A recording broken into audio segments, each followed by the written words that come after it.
എപ്പോഴും ഒരു mobile phone review ചെയ്യുന്ന സമയത്ത് അതിൻ്റെ ക്യാമറ സെഗ്മെൻറ്റ് വേറെ ഒരു വീഡിയോ ആയിട്ടാണ് നമ്മൾ ഇനി വരും എപ്പിസോഡുകൾ ചെയ്യാൻ പോകുന്നത്. അതിൻ്റെ ഭാഗമായിട്ട് നമ്മൾ വിവോ V9 ക്യാമറ റിവ്യൂ ചെയ്യുകയുണ്ടായി.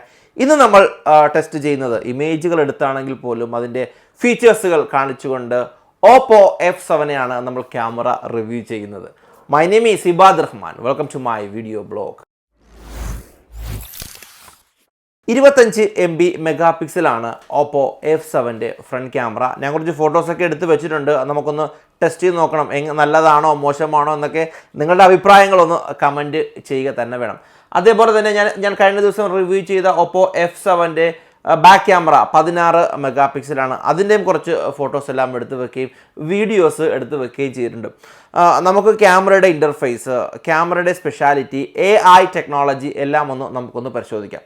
ഓക്കെ, ഈ കാണുന്നതാണ് OPPO F7 ക്യാമറയുടെ ഒരു ഇൻ്റർഫേസ് എന്ന് പറയാൻ സാധിക്കുന്നത്. നോക്കാം, ഇതിൽ തന്നെ export, panoramic, stickers, photos, videos, then time lap, അങ്ങനെ കുറച്ച് സെറ്റിങ്സ് ആണ് ആദ്യം നമുക്ക് കാണാൻ സാധിക്കുന്നത്.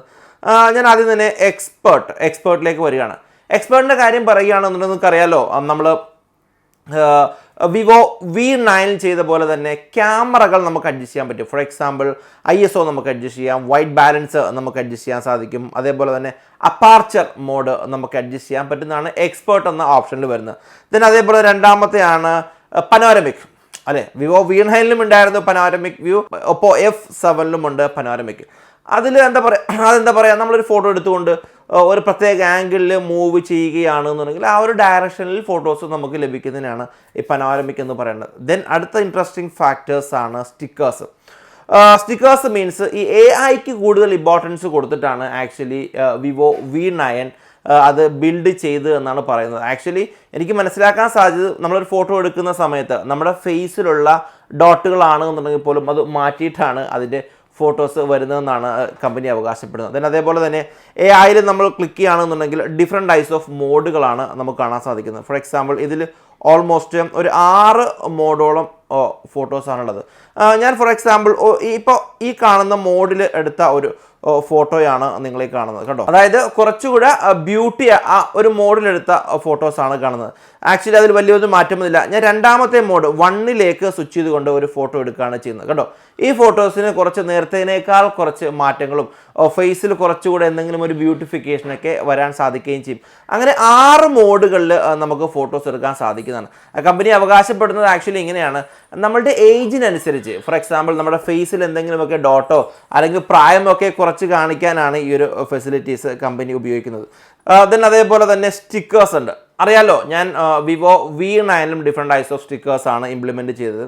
ഫോർ എക്സാമ്പിൾ ഒരു സ്റ്റിക്കർ ക്ലിക്ക് ചെയ്തുകൊണ്ട് നമുക്ക് ഫോട്ടോ എടുക്കാൻ സാധിക്കും. പിന്നെ ഇതിൽ വേറെ പ്രധാനപ്പെട്ട കാര്യം, ഒന്ന് നമ്മുടെ ഈ പ്രസ് ബട്ടണിൽ ഹോൾഡ് ചെയ്യുകയാണെന്നുണ്ടെങ്കിൽ നമുക്ക് വീഡിയോസും നമുക്ക് എടുക്കാൻ സാധിക്കുന്നതാണ്. അതായത് ഈ വരുന്ന സ്റ്റിക്കേഴ്സിൻ്റെ ബേസ് ചെയ്തുകൊണ്ട് നമുക്ക് വീഡിയോസ് എടുക്കാൻ പറ്റുന്നതാണ് ഇതിൻ്റെ പ്രത്യേകത.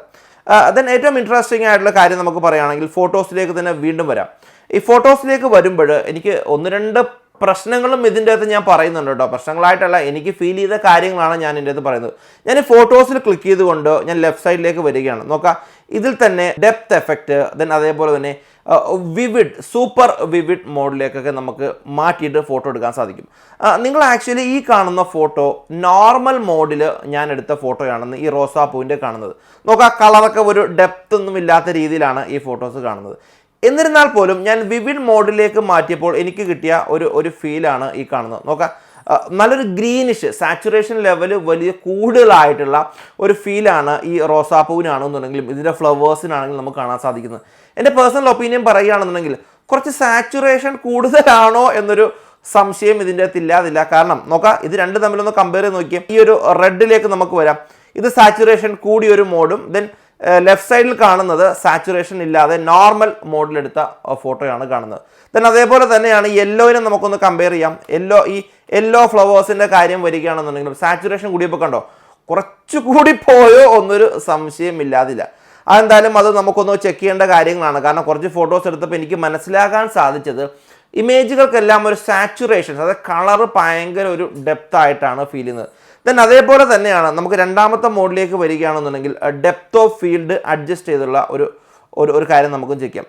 ഫോർ എക്സാമ്പിൾ നിങ്ങൾ ഈ കാണുന്ന ഫോട്ടോസ് ആക്ച്വലി ഈ ചെടിയും അതിൻ്റെ താഴെ ആ മണ്ണുമായിട്ടുള്ള ഡെപ്ത് നമുക്ക് കാണാൻ സാധിക്കും. അതായത് നല്ല ഡീറ്റെയിലിംഗ് ആണ് എനിക്ക് ലഭിച്ച ആ ഒരു ഫോട്ടോസിൽ. അതായത് ഫ്ലവേഴ്സ് നല്ല എടുത്ത് നിൽക്കുന്നു, മണ്ണുകളൊക്കെ ആണെന്നുണ്ടെങ്കിൽ പോലും ബ്ലറായിട്ടുള്ള ഒരു ഫീലാണ് വരുന്നത്. അത്യാവശ്യം നല്ലൊരു ഡെപ്തിൽ തന്നെ നമുക്ക് ഫോട്ടോ എടുക്കാൻ സാധിക്കുകയും ചെയ്യുന്നതാണ്.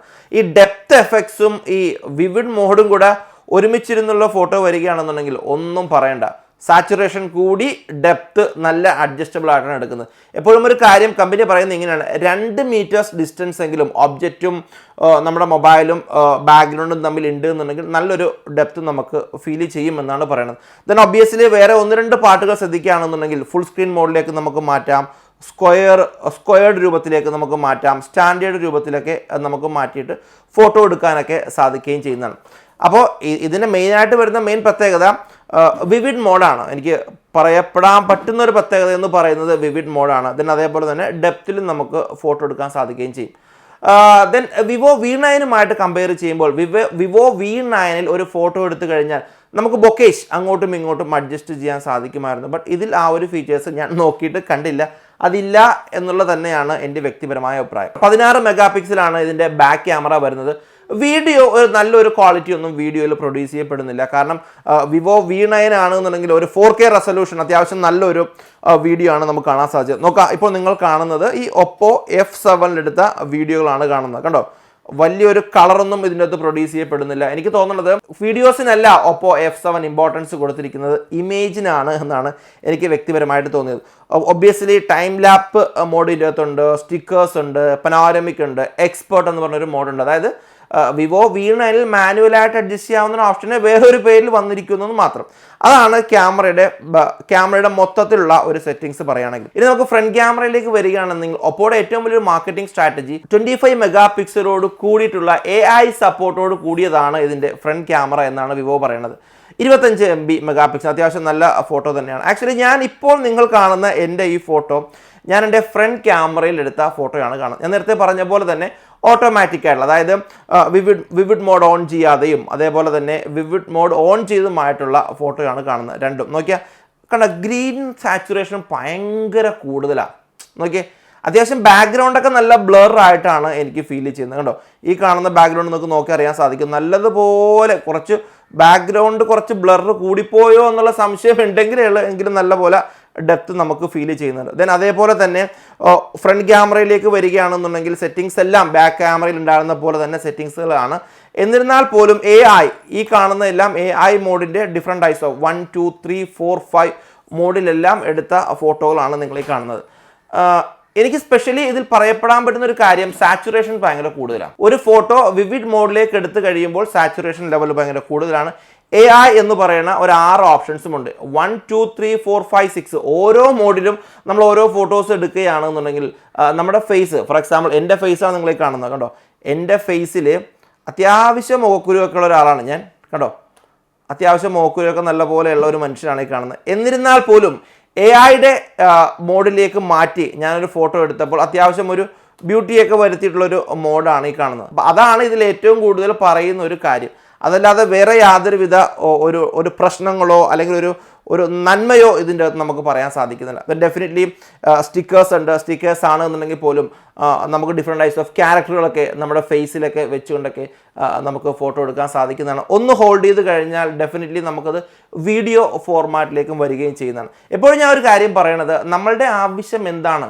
നമ്മളിപ്പോൾ 25,000 റുപ്പീസോ 26,000 റുപ്പീസോ എമൗണ്ട് സ്പെൻഡ് ചെയ്തുകൊണ്ട് ഒരു മൊബൈൽ ഫോൺ വാങ്ങിക്കുന്ന സമയത്ത് നമ്മുടെ യൂസ് എന്താണ് എന്നനുസരിച്ച് തന്നെ മൊബൈൽ ഫോൺ വാങ്ങിക്കാൻ ശ്രമിക്കുക. ഡെഫിനറ്റ്ലി സെല്ലുലാർ വേൾഡ് നിങ്ങൾക്ക് വേണ്ട എല്ലാവിധ സർവീസും തരികയും ചെയ്യുന്നതാണ്. സെല്ലുലാർ വേൾഡിനെ കോൺടാക്ട് ചെയ്യാനുള്ള നമ്പർ എൻ്റെ വീഡിയോയുടെ ഡിസ്ക്രിപ്ഷനിൽ ഇടുകയും ചെയ്യുന്നുണ്ട്. കഴിഞ്ഞ ദിവസം ഒരു കമൻറ്റ് ഇൻട്രസ്റ്റിംഗ് ആയിട്ട് കണ്ടു, സെല്ലുലാർ വേൾഡ് ഉള്ളത് കൊണ്ട് ഇബാദക്കാ ജീവിച്ചു പോകുന്നു. ഡെഫിനറ്റ്ലി എനിക്ക് സത്യം പറഞ്ഞു കഴിഞ്ഞാൽ മൊബൈൽ ഫോണുകൾ റിവ്യൂ ചെയ്യാൻ അവർ തരുന്നു, അതോടൊപ്പം അവരുടെ പേര് ഞാൻ പറയുന്നു എന്നല്ലാതെ വേറെ യാതൊരുവിധ ബിസിനസ്സും അതിൻ്റെ അകത്തില്ല. അത് എവിടെയും എനിക്ക് പറയാൻ സാധിക്കുകയും ചെയ്യുന്നതാണ്.